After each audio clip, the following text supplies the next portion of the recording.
Hello radiance, एक बार फिर से स्वागत है आप सभी का हमारे इस यूट्यूब चैनल पर। इससे पहले हम लोगों ने 3 वीडियोस के माध्यम से फ्रेंच रेवोल्यूशन के कुछ टॉपिक्स को देख लिया, कवर कर लिया।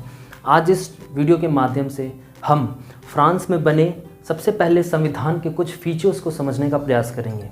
यानी कि जो इससे पहले हमारी एब्सोल्यूट मोनार्की चला करती थी, उसके बाद एब्सोल्यूट मोनार्की को किसने रिप्लेस किया? कॉन्स्टिट्यूशनल मोनार्की ने रिप्लेस किया। अब कॉन्स्टिट्यूशनल और मोनार्की का मतलब मैंने आपको समझाया था, मैं फिर से बताता हूँ। कॉन्स्टिट्यूशनल मोनार्की 2 शब्द से मिलकर बनी है।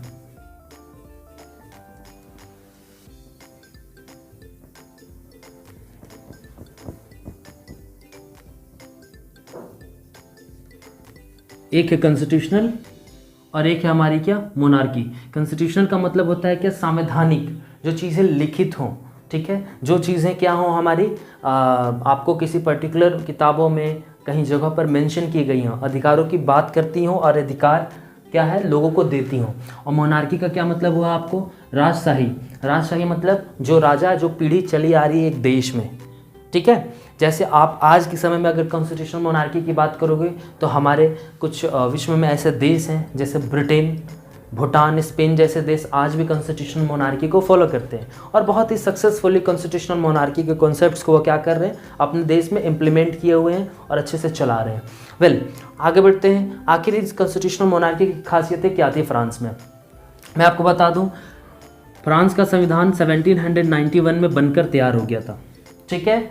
और लोगों के आक्रोश और गुस्सा की वजह से आखिर फ्रांस के राजा लुई 16 को झुकना पड़ा और उस संविधान को क्या करना पड़ा? उसे एक्सेप्ट करना पड़ा, ठीक है। इस संविधान को उसे एक्सेप्ट करना पड़ा, ठीक है। और ये संविधान किस कॉन्सेप्ट पर बेस्ड था? ये बेस्ड था आपको मॉन्टेस्क्यू की लिखी गई किताब। मॉन्टेस्क्यू कौन थे? मॉन्टेस्क्यू एक फ्रांस के फिलोसोफर थे जिन्होंने एक किताब लिखी थी जिसका नाम था the spirit of the laws.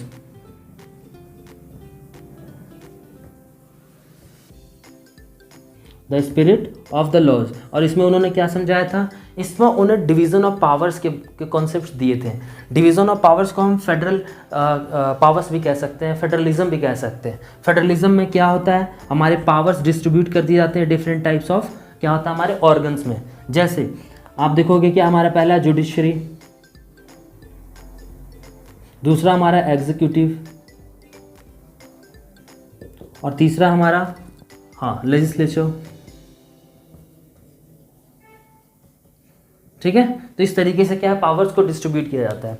तो मॉन्टेस्क्यू ने एक किताब लिखी थी the spirit of the laws, जिसमें उसने जो कॉन्सेप्ट दिए थे वो कॉन्सेप्ट थे फेडरल पावर्स के कॉन्सेप्ट, यानी फेडरलिज्म के कॉन्सेप्ट, जिसमें जो पावर्स है वो एक हाथ में ना होकर वो क्या होता था? कई डिफरेंट इंस्टीट्यूशंस को डिफरेंट लोगों के बीच में शेयर किया जाता था। वो इसलिए ताकि जो मतभेद है, जो कन्फ्लिक्ट है, उसको रिड्यूस किया जा सके। एक सिंपल सा कॉन्सेप्ट है, अगर पावर किसी एक बंदे के हाथ में होगा, किसी एक व्यक्ति के हाथ में होगा, तो जाहिर सी बात है वो अपने हिसाब से क्या करेगा? जितनी भी चीज़ें हैं, जितनी भी व्यवस्थाएँ हैं, उसको चलाएगा। परंतु ये जरूरी नहीं है कि उसके द्वारा चलाई गई, उसके द्वारा लाए गए जितने भी नियम कानून हैं, उससे जितने भी आपको देश में रह रहे नागरिक खुश हों, ठीक है। तो इसकी वजह से कन्फ्लिक्ट पैदा हो जाता है, ठीक है, लीडर्स और जो पब्लिक है उनके बीच में। इसको रिड्यूस करने के लिए, इस कन्फ्लिक्ट को रिड्यूस करने के लिए पावर्स का डिस्ट्रीब्यूशन किया जाता है। इस पूरे कॉन्सेप्ट को फेडरलिज्म कहते हैं। ओके, सिविक्स में आपको ये मैं पढ़ाऊंगा। आगे बढ़ते हैं। तो मॉन्टेस्क्यू के इस पर्टिकुलर कॉन्सेप्ट के ऊपर पूरा संविधान बनाया गया और इस संविधान में आपको ये 3 चीज़ें क्या की गई? आपको इंट्रोड्यूस की गई और राजा के जो पावर्स थे उसको लिमिट कर दिया गया। ओके, आइए अब हम जानते हैं कि किस तरीके से कौन से लोग थे जो आपको इनके ऐसे लोगों को का चुनाव क्या करते थे, ठीक है। आखिर इस पर्टिकुलर बॉडीज़ में बैठने वाले कौन लोग थे? नेशनल असेंबली में कैसे चुनकर लोग जाते थे? कौन उनको वोट करते थे, ठीक है। तो जैसा कि अभी आप इमेजेस में देख पा रहे हो, ठीक है, इसमें आप एक इमेज देख रहे हो और उस इमेज में आप देख रहे हो लेजिस्लेचर, एग्जीक्यूटिव और जुडिशरी के 3 अलग अलग सेक्शंस बने हुए हैं, ठीक है। अब इसमें आप सबसे नीचे से स्टार्ट करोगे, ठीक है, यानी आप सबसे देख रहे हो क्या? पैसिव सिटीजन्स और एक्टिव सिटीजन्स। तो पैसिव और एक्टिव सिटीजन्स कौन है? ये आपको फ्रांस की पूरी जनता है जिनको 2 हिस्सों में बांटा गया है। एक पैसिव सिटीजन्स जिन्हें वोट देने का अधिकार नहीं था, ठीक है, और इनकी जनसंख्या बहुत ज़्यादा थी। और जो दूसरे वो है एक्टिव सिटीजन्स जिनके पास वोट देने का अधिकार था ठीक है, और इनकी जनसंख्या अराउंड लगभग 4 मिलियन के आसपास थी। यानी मैंने आपको पहले बताया था कि पूरे फ्रांस में 28 मिलियन की जनसंख्या थी, पूरे 28 मिलियन में सिर्फ 4 मिलियन जनसंख्या के पास ही क्या थे, आपको वोटिंग देने के अधिकार थे, और वो 4 मिलियन को हम लोग क्या कहते थे, एक्टिव सिटीजन्स कहते थे। Now the question here arise that what is the difference between active citizens and passive citizens. Okay, तो आइए जानते हैं एक्टिव सिटीजन्स कौन हुआ करते थे और पैसिव सिटीजन्स कौन हुआ करते थे। एक्टिव सिटीजन्स वो हुआ करते थे जो वोट दे सकते हैं, और पैसिव सिटीजन्स वो हुआ करते थे जो वोट नहीं दे सकते थे। तो सवाल उठता है किस बेसिस पर हम आपको कुछ लोगों को एक्टिव सिटीजन्स कह रहे हैं, ओके, और किस आपको बेसिस पर कुछ लोगों को हम पैसिव सिटीजन्स कह रहे हैं। तो बहुत सिंपल सा कॉन्सेप्ट था, जो ज़्यादा टैक्स पे किया करते थे सोसाइटी में, ठीक है, उनके पास ज़्यादा अधिकार था कि वो क्या करेंगे, आपको जितने भी पार्टिसिपेशन है, वोटिंग की पार्टिसिपेशन हैं, इलेक्शन में पार्टिसिपेशन हैं, वहाँ वो क्या कर सकते हैं, जा सकते हैं। परंतु जो कम टैक्स पे किया करते थे उनके पास ये अधिकार कम होता था। आसान भाषा में समझो, एक्टिव सिटीजन्स जिनकी जनसंख्या 4 मिलियन थी, वो क्या करते थे, आपको जो लेबरर्स थे, ठीक है, जो वर्कर्स थे, वर्कर के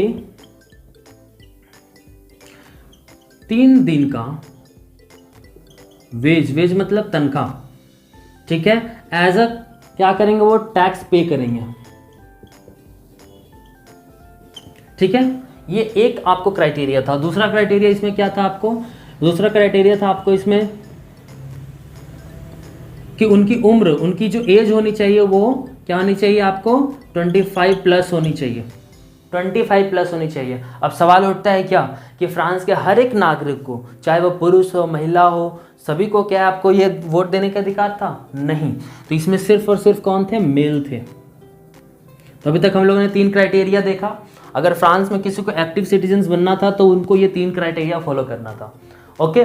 यानी कि उनको वर्कर जितना क्या करता है, 3 दिन में कमाता है, ठीक है, अगर वो कोई व्यक्ति टैक्स के रूप में पे कर देता है सरकार को, तो वो क्या है, एलिजिबल है एक्टिव सिटीजन्स बनने के लिए।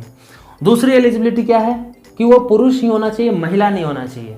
अब ऐसा मैंने क्यों कहा, क्योंकि महिलाओं के पास ये अधिकार शुरू से नहीं थे, और महिलाएं जो थी फ्रांस की, उन्होंने भी काफ़ी लंबी लड़ाई लड़ी ऐसे वोटिंग राइट्स को लेने के लिए, ठीक है। इनकी इस जितने भी संविधान बनाए गए, अभी संविधान के जितने भी प्रोविजंस लाए गए, जितने भी फीचर्स लाए गए, लास्ट में मैं इसके कुछ आपको कमियां भी बताऊंगा, ठीक है। वेल, और तीसरा जो हमारा था क्या क्राइटेरिया कि 25 साल से ऊपर होने चाहिए।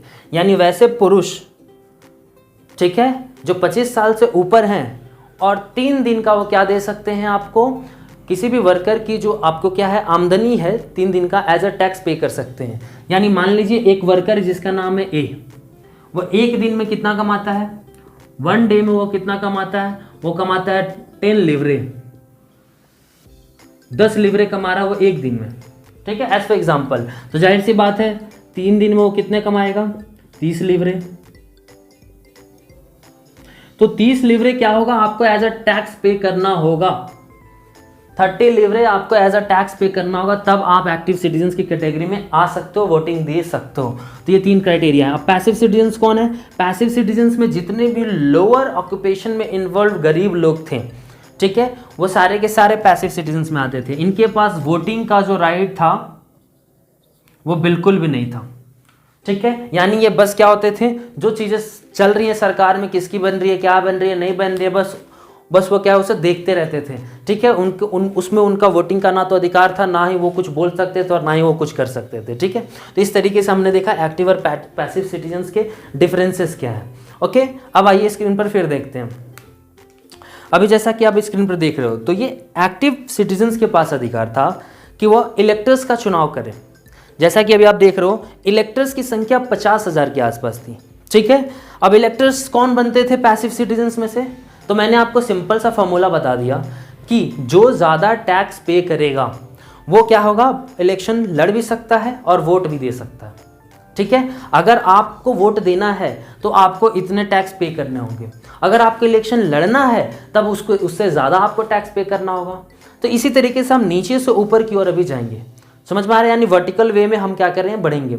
अभी आपने देखा कि एक्टिव सिटीजन्स क्या कर रहे हैं, आपको इलेक्टर्स को इलेक्ट कर रहे हैं, और इनकी संख्या कितनी है? 50,000 के आसपास है। अब इलेक्टर से ऊपर बढ़ते हैं तो ये इलेक्टर्स किनको चुनते हैं? ये आपको नेशनल असेंबली के मेंबर्स का चुनाव करते हैं। अब इनकी संख्या कितनी है? इनकी संख्या 745 है, यानी 745 मेंबर्स नेशनल असेंबली की संख्या है और इसका चुनाव इलेक्टर्स करते हैं जिनकी संख्या 50,000 है, और ऐसे इलेक्टर्स का चुनाव एक्टिव सिटीजन्स करते हैं जिनकी संख्या 4 मिलियन के आसपास है। ठीक है, अब बढ़ते हैं एग्जीक्यूटिव की तरफ। तो एग्जीक्यूटिव में आप देखोगे 2 लोग हैं, एक है किंग, ठीक है, और दूसरा है हमारे मिनिस्टर्स। ओके, अब आप देखोगे लेजिस्लेचर यानी नेशनल असेंबली क्या कर रहा है? दोनों पर अपना कंट्रोल बनाए हुए हैं। जो मिनिस्टर्स हैं उन पर उनका डायरेक्ट कंट्रोल है। डायरेक्ट कंट्रोल का मतलब क्या? डायरेक्ट कंट्रोल का मतलब यह कि वहां पर जो लोग हैं, ठीक है, वहां पर जो हमारे लोग हैं या फिर जो मिनिस्टर्स बने हुए हैं वो क्या है, आपको सीधे सीधे जितने भी नियम बनेंगे आपको नेशनल असेंबली द्वारा उसको फॉलो करेंगे। ओके, बट जब हम बात करते हैं आपको किन की, हम बात करते हैं किंग की, तो किंग के पास क्या होता है? किंग के पास एक वेटो पावर होता है। तो आइए देखते हैं वेटो पावर क्या है। ठीक है, तो जैसा कि आप देख रहे हो, ये हमारा अगर नेशनल असेंबली है और ये हमारा किंग है, ये हमारे मिनिस्टर्स हैं, तो आपने देखा कि इनका कंट्रोल, नेशनल असेंबली का कंट्रोल किंग के ऊपर है और मिनिस्टर्स के ऊपर है। तो ये कंट्रोल डायरेक्ट है, मतलब यहाँ मिनिस्टर्स क्या है, आपको डायरेक्ट नेशनल असेंबली के अंडर आते हैं। ठीक है, जो भी नियम बनेंगे उनको मानना ही पड़ेगा। पर रहा किंग, किंग के पास आप देखो एक वेटो पावर भी है, देख रहे हो? तो वेटो पावर एक्चुअली क्या होता है? तो वेटो पावर होते हैं आपको एक special voting right. Veto power को आप कह सकते हो स्पेशल वोटिंग राइट, और ये सबको नहीं मिलता, ये सबको मिलता ही नहीं है। ठीक है, एग्जाम्पल के थ्रू हम लोग समझने का प्रयास करते हैं। ठीक है, जैसे आपने यूनाइटेड नेशन का नाम सुना होगा, जिसकी स्थापना 1945 में हुई थी, वर्ल्ड वार 2 खत्म होने के बाद।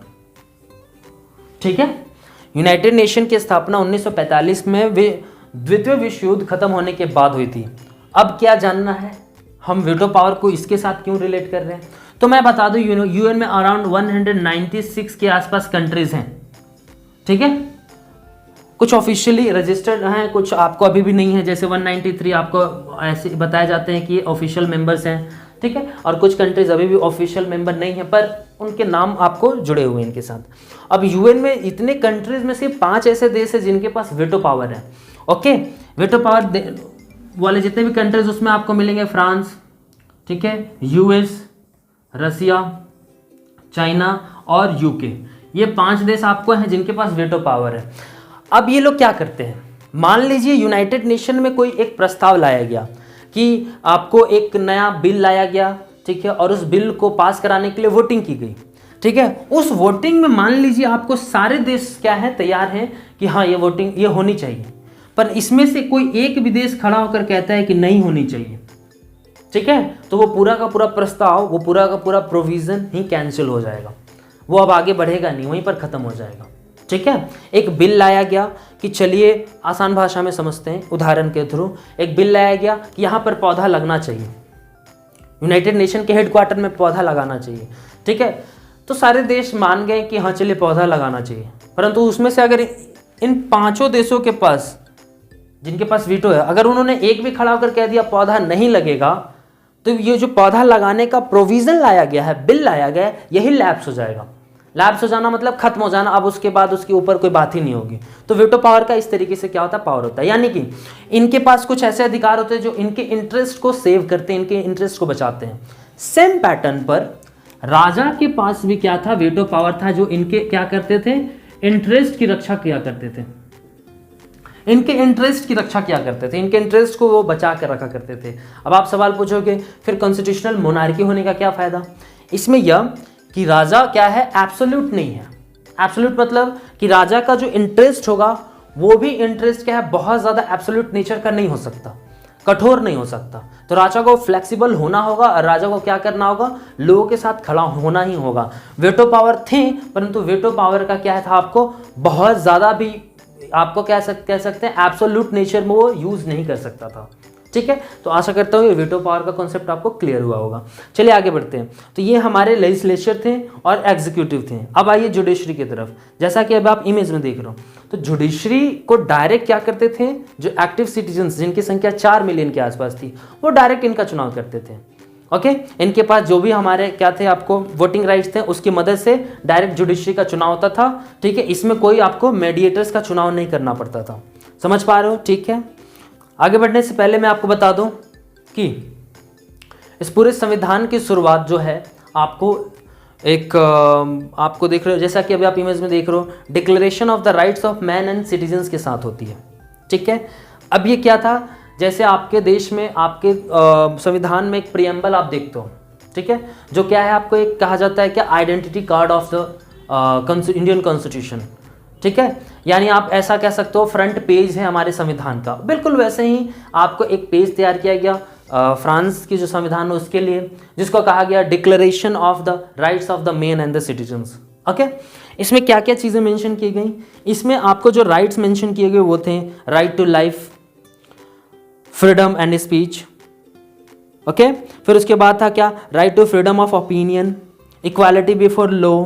ठीक है, उसके बाद हमारे कुछ इस तरीके के राइट्स जो थे हमको इंट्रोड्यूस किए गए ताकि लोगों को भरोसा दिलाया जा सके कि जो संविधान बनाया गया है वह संविधान उनके लिए ही बनाया गया है। ठीक है, अब इतनी सारी चीज़ें तो हम लोगों ने क्या है, संविधान की खूबियाँ देखी। इसके बाद एक जो चीज़ आपको बता दूं मैं, जो इसकी क्या थी, सबसे मेजर ड्रॉबैक थी वो यह कि जो टैक्स हायर टैक्स पेयर थे, जो वेल्दी समाज के लोग थे फ्रांस के, उनके पास ही सिर्फ ये अधिकार था कि वो वोट दे सकते हैं, चुनाव लड़ सकते हैं। समझ रहे हो मैं क्या कह रहा हूँ? यानी कि ये पूरी तरीके से डेमोक्रेटिक सिस्टम नहीं था अभी भी। ओके, यानी जो संविधान बनाया गया उस संविधान में अभी भी पूरी तरीके से ट्रांसपेरेंसी नहीं है, अकाउंटेबिलिटी नहीं है। क्लियर है? जो वेल्दिएस्ट हैं, जो पैसे वाले हैं, वो क्या कर सकते हैं, ज़्यादा अधिकार रख सकते हैं उनके मुकाबले जो गरीब हैं। आप अपने देश का एग्जाम्पल लो। आपके देश में अगर आप 18 साल के हो तो आप वोटिंग दे सकते हो। ठीक है, उसके बाद आप इलेक्शन में पार्टिसिपेट कर सकते हो। क्लियर है? समझ में आ रहा है? आप चुनाव लड़ भी सकते हो किसी भी स्टेजेस पर। हाँ, उसकी उम्र होती है, ठीक है, 25 साल चाहिए, 30 साल चाहिए लोकसभा राज्यसभा के लिए, परंतु वो सभी के लिए चाहिए ना। ऐसा थोड़ी है कुछ स्पेशल प्रिविलेज पाने वाले लोग हैं, ठीक है, उनको आपको 21 साल में ही बोल दिया जा रहा है नहीं आप ये चुनाव लड़ जाओ, चाहे वो चुनाव लड़ जाओ। नहीं, कुछ स्पेशल प्रिविलेजेस जो हैं वो आपको किसी को नहीं मिलते हमारे देश के लोकतांत्रिक सिस्टम में। ओके, इस तरीके की सिस्टम अभी भी फ्रांस में नहीं थी ये संविधान बनाने के बाद भी। तो यही वहाँ का ड्रॉबैक था कि वेल्दिएस्ट लोग अभी भी क्या कर रहे थे, आपको ज़्यादा पावर होल्ड कर रहे थे। ओके, अब आगे बढ़ते हैं। इस पूरे संविधान में कुछ सिंबल्स को डिपिक्ट किया गया है और इस सिंबल्स के माध्यम से बहुत सारे मैसेजेस क्या किए गए हैं, दिए गए हैं, आपको लोगों तक पहुँचाए गए हैं, डिपिक्ट किए गए हैं। ठीक है, जैसा कि अभी आप इमेज में देख रहे हो, ये सारे जितने भी सिंबल्स हैं, ये सारे सिंबल्स आपको कुछ ना कुछ मैसेज क्या करते हैं, आपको जनरेट करते हैं, मैसेज देते हैं। जैसा कि पहला आप देख रहे हो आप, the broken chain. Broken chain से क्या हमें सीखने को मिलता है? ब्रोकन चेन आज़ादी का प्रतीक है, यानी कि अब जो वहाँ की जो लोग हैं वो गुलाम नहीं है किसी के। ठीक है, वो अपनी बातें रख सकते हैं और अपने हिसाब से अपने जीवन को जी सकते हैं। जो दूसरा आप देख रहे हो, द बंडल ऑफ रॉड्स और फेसेस। ठीक है, इसमें क्या दर्शाया जाता है, इसमें बताया जा रहा है, इससे एक जो मॉरल निकल कर आ रही है वो यह कि स्ट्रेंथ लाइज इन यूनिटी। आपने वो कहावत सुनी होगी कि एक किसान के 4 पुत्र थे, उस किसान ने क्या किया, चारों पुत्रों को एक एक लकड़ी तोड़ने को दी और चारों ने क्या कर दिया, आपको वो लकड़ी तोड़ दी। पर जब एक बंडल बनवाकर उनको तोड़ने दिया गया तो उनसे वो नहीं टूटा। बिल्कुल सेम पैटर्न पर ये भी एक बंडल है जो दर्शाता है क्या, और आप देखोगे इसमें एक क्या है, तीर भी है। ये क्या दर्शा रहा है कि जब लोग एक साथ आ जाते हैं तो बहुत ज़्यादा ताकतवर हो जाते हैं। ठीक है, तीसरे बढ़ते हैं, the I with in a triangle radiating light. ये क्या दर्शाता है, ये नॉलेज को दर्शाता है। ठीक है, जो आँख है वो नॉलेज का प्रतीक है, सिंबल है। और उसके बाद जो इसके जो रेज हैं, ठीक है, वो रेज क्या कर रहे हैं आपको, the rays of the sun will drive away the clouds of ignorance. ठीक है, नेक्स्ट हमारा है क्या, सेप्टर। तो जो सेप्टर आप जो देख रहे हो, ये सेप्टर जनरली क्या है, आपको कह सकते हो राजशाही आपकी छड़ी है। राजशाही छड़ी में आप क्या जानते हो, राजशाही छड़ी एक सिंबल होता है रॉयल पावर का।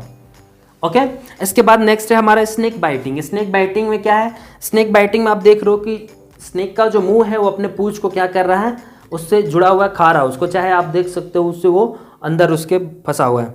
इसका मतलब क्या होता है कि सिंबल ऑफ एटर्निटी यानी अनंत काल। Okay, a ring has neither beginning nor and. एक रिंग का ना तो कोई शुरुआत होता है ना ही उसका कोई अंत होता है। ठीक है, ये इसका क्या है मतलब है। ये एक और नेक्स्ट जिसे हम कहते हैं रेड फ्रिजियन कैप। तो फ्रिजियन कैप ये क्या है, cap worn by a slave upon becoming free. ये कैप मैं आपको बता दूं, ये कैप एक सिंबल था, वैसे लोगों का सिंबल था जो लोग क्या थे आपको जो गुलाम थे। समझ में आ रहा है, यह कैप वो लोग गुलाम जो लोग थे वो लोग पहना करते थे एज अ सिंबल।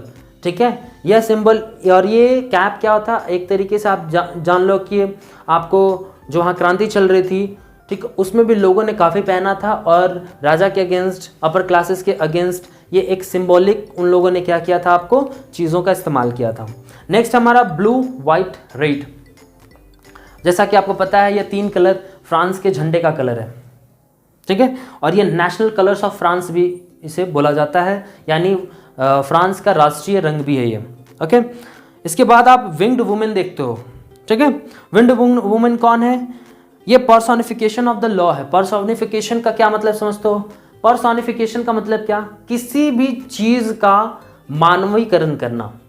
अभी पर्सोनिफिकेशन लॉ कह रहा है, यानी कानून का मानवीकरण करना, यानी उसको मानव का रूप देना। जैसे अभी आप देखते हो कि अपने भारत को भारत माता भी आप कहते हो, तो भारत माता की जो इमेज बनाई गई है, ठीक है, उसको अवनींद्रनाथ टैगोर ने बनाया था। ठीक है, कभी, परंतु जब आप भारत माता उसे क्यों कह रहे हो और उन्हें क्यों पूछ रहे हो, ये उनकी पर्सोनिफिकेशन है। ठीक है, पर्सोनिफिकेशन मतलब उनका मानवीकरण करना, किसी भी चीज को उसका जब आप मानव रूप दे देते हो तो उसी को पर्सोनिफिकेशन कहते हो। तो कानून का भी एक क्या है, पर्सोनिफिकेशन किया गया है, जैसा कि अभी आप इमेज में देख रहे हो। लास्ट हमारा the law tablet. The law is the same for all and all are equal before it. ठीक है, तो ये लॉ टैबलेट क्या दर्शाता है, यह बताता है कि लॉ के सामने सभी क्या है, आपको इक्वल है। ठीक है, और लॉ भी सभी के लिए इक्वल है। ठीक है, यानी लॉ से ना तो कोई बड़ा है और ना ही छोटा है। जैसे राजा हो गए, राजा अगर कोई क्या करते हैं, क्राइम करते हैं, या फिर राजा किसी तरह के क्राइम में इन्वॉल्व है, तो उन्हें कम सज़ा मिलेगी, नई सज़ा मिलेगी, बाकियों को सज़ा मिलेगी। इस तरीके की आपको जो कह सकते हो चीज़ें हैं वो नहीं होती हैं आपको कहाँ, एक लोकतांत्रिक देश में। ठीक है, तो ये कुछ कॉन्सेप्ट थे जो आपको किससे जुड़े हुए थे, आपको फ्रांस के नए संविधान से जुड़े हुए थे।